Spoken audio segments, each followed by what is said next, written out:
कम मतलब बराबर की है, थोड़ा और कम? नहीं कम है। हाँ हाँ, जैसे 2 महीना तोड़वाए तो 1.5 महीना तोड़ो। हाँ हाँ, तोड़े तो उतना पर फल कम मिला। अच्छा अच्छा अच्छा। जैसे पहले तोड़ते थे 20 कुंटल के आसपास तोड़ा हुआ हूँ। जी जी। हाँ हाँ। तो फिर सेकंड में 7 8 9 बस। कैसे मतलब 20 से 7? हाँ 20 मतलब फर्स्ट साल 20 कुंटल 24 कुंटल के आसपास तोड़ता था। और दूसरा बार? दूसरा बार 8 9 10 बस बस। मतलब इतना डाउन? हम्म, और खर्चा तो उतना ही बैठ रहा था। खर्चा तो कुछ बैठा भी बढ़ता है बढ़ता है। देखो मैं आपके दिल की बात इसलिए सुन रहा हूँ, मैं भी अपने दिल की बात बताऊंगा, आपकी तकलीफ को दूर करने में आया हूँ, है ना भाई? आपकी क्या परेशानी है मैं इसलिए मैं जानना चाह रहा हूँ। और मैं प्रॉपर दंतेवाड़ा से आया हूँ, दंतेवाड़ा जिला छत्तीसगढ़, है ना। और मैं पिछले 7 साल से ऐसे किसानों को अलग अलग ट्रेनिंग दे रहा हूँ। आप लोग का नरसिंहपुर, ये छिंदवाड़ा, अपना नागपुर, खंडवा, कटनी, जबलपुर, ये हर एक एरिया मेरा भ्रमण चलता है ना। ये भाई साहब लोग के माध्यम से मैं आप लोग के बीच में आया। और मेरा काम है किसानों को कम खर्चे में ज़्यादा उत्पादन कैसे करें। देखो किसान एक ऐसा व्यक्ति होता है, वो कितना भी नुकसान पहुंचाए, लेकिन अगले बार पूरा ताकत के साथ फिर भिड़ जाता है। हाँ अगर वो तो कर्जा सही। में भी है तो भी चलेगा, लेकिन वो हार नहीं मानता है कि नहीं? तो अगर उस परेशानी से अगर हमको निपटना है तो क्या करना पड़ेगा? कुछ ना कुछ तो जुगाड़ लगाना पड़ेगा, कुछ ना कुछ तो आइडिया लगाना पड़ेगा, हाँ है ना। और हमारा जो दंतेवाड़ा जिला है ना, एक जिला जैसे आपको बालाघाट जिला है, वैसे हमारा दंतेवाड़ा जिला जैविक जिला है। मतलब वहाँ किसी भी प्रकार का आपको राशन दुकानें नहीं, सोसाइटी में भी आपको नहीं मिलेगा जो सहकारिता में आप लोग को मिलता है ना, वो भी हमको डीएपी यूरिया नहीं मिलता है ना, दुकान में नहीं मिलता है। टोटल प्रतिबंध लग गया है। कब लग गया? 10 साल पहले, जब उनको जैविक खेती के बारे में बताया गया ना। तो आजकल देखो, आजकल खेती करना मतलब क्या होता है? हाइब्रिड बीज लाओ, अरे बीज इतने का लगेगा, यूरिया डीएपी कितना लगेगा, कीटनाशक इतने का लगेगा, ड्रिप लगाना पड़ेगा, ट्रैक्टर से जुताई करना पड़ेगा, ये सारा सिस्टम है। क्योंकि अब तो उसी उसी के ऊपर डिपेंड हो गए ना हम लोग। अभी हम लोग तो हल चला के इतना सिर्फ मैं ये सब चीज़ें नहीं बना सकते। हम लोग थोड़ा हाईटेक तरीके में आ गए हैं सब चीज़ें बनाने के लिए। इसको बनाते बनाते हमारा तो समय निकल जाएगा, है ना।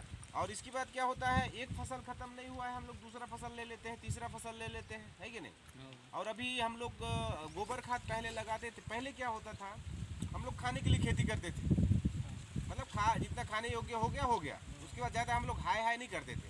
अभी हम लोग क्या कर रहे हैं, व्यवसायिक खेती कर रहे हैं, मतलब बिजनेस कर रहे हैं। अभी इतना डालना है और इतना निकालना है, और उसको निकालने के लिए कुछ भी करें, है ना। वो भाई साहब आप भी तो जरा ध्यान दीजिएगा, है ना, थोड़ा सा, है ना, ध्यान दो, मतलब है ना। क्योंकि भाई मैं आया इतना दूर से, थोड़ा सा मेरा बात का वैल्यू दोगे तो मुझे भी अच्छा लगेगा। बाकी आप मोबाइल चलाते रहिए अपना, है ना, क्योंकि आपके ज़रूरत की बातें हम बता रहे हैं। तो हम लोग क्या कर रहे हैं कि मतलब जैसे अभी हम लोग हाइब्रिड बीज, जितना ज़्यादा हाइब्रिड बीज लाते हैं। अभी देखो हाइब्रिड बीज क्या होता है, मैं थोड़ा बता देता हूँ। आपके पास सबके घर में देसी किस्म की गाय है, जरा ध्यान दीजिए। आपके घर में सबके घर में देसी किस्म की गाय है। अभी वो उसको पैरा भी खिलाओ, जंगल में भेजो, गर्मी बरसात कुछ भी खिलाओ, वो कुछ नहीं होता है, उसको ज़्यादा बीमार नहीं पड़ती है। लेकिन अभी ना थोड़ा ज़्यादा दूध उत्पादन करूँगा बोलोगे, आप क्या लाओगे? जर्सी नस्ल की गाय लाओ। और वो जर्सी नस्ल की गाय को भी देसी जैसा करोगे ना, वो नहीं रहेगी, वो जो बीमार पड़ेगी, जल्दी पड़ेगी कि नहीं। फिर उसके लिए डॉक्टर लाओ, ये लाओ, वो लाओ। सेम ही ये जो हाइब्रिड बीज है ना, ये जिस हिसाब से आप लगा रहे हो ना, ये वही जर्सी नस्ल की गाय है।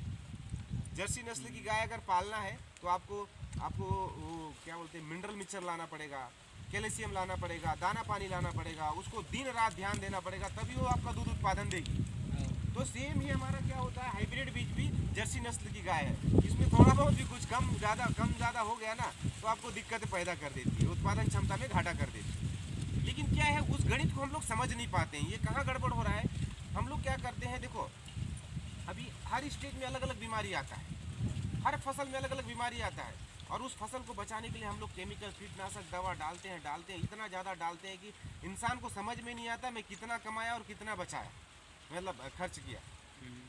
और कमाता कौन है मेरे को बताओ? आप लोग इतना ना पेट काट काट के मेहनत करते हो। आज कृषि केंद्र वाला जो होता है ना, बीज खाद बेचने वाला, पूरा पैसा वहीं ले जाकर जमा करते हो, बैंक जैसा। उधारी भी लाते हैं या फिर कैश भी देते हैं, सबसे ज़्यादा पैसा वहीं जमा। बाजार में सब्जी बेचेगी नहीं, एक बार तो दुकान जाऊँगा, ये टूट गया, ये दवा डालना है, ये लाना है, वो लाना है, मतलब पूरा पूरा पार्टनर आपका है, पार्टनर से भी ज़्यादा वो ले लेता है। ले लेता है। है ना। तो उससे बचने के लिए क्या करना है, हमें जैविक खेती अपनाना है। अभी जैविक खेती मतलब क्या करना है, गोबर खाद लाना है। लेकिन अभी देखो गोबर खाद खरीदने से तो ढूंढने से मिल नहीं रहा है, या हमारे घर में उतना ज़्यादा है नहीं, है ना। तो उस बीच में अगर गोबर खाद को बनाना भी है तो 4 महीना 5 महीना सड़ाना है, तभी हमारा गोबर खाद फायदा करेगा। अभी आदमी के पास फिर परेशानी आ गया, तो अच्छा छोड़ो ना यार, इतना झंझट करने से अच्छा दुकान से ही लाओ, महंगा पड़े सस्ता पड़े। अब इतना आदमी के पास कोई लेबर मिलता नहीं है, टाइम नहीं है, कई प्रकार की प्रॉब्लम है। लेकिन मैं आप लोग को बता रहा हूँ मेरे दोस्त, यहाँ से आप लोग के जीवन में परिवर्तन आने वाला है। मैं सैकड़ों लोगों के जीवन में परिवर्तन लाया हूँ।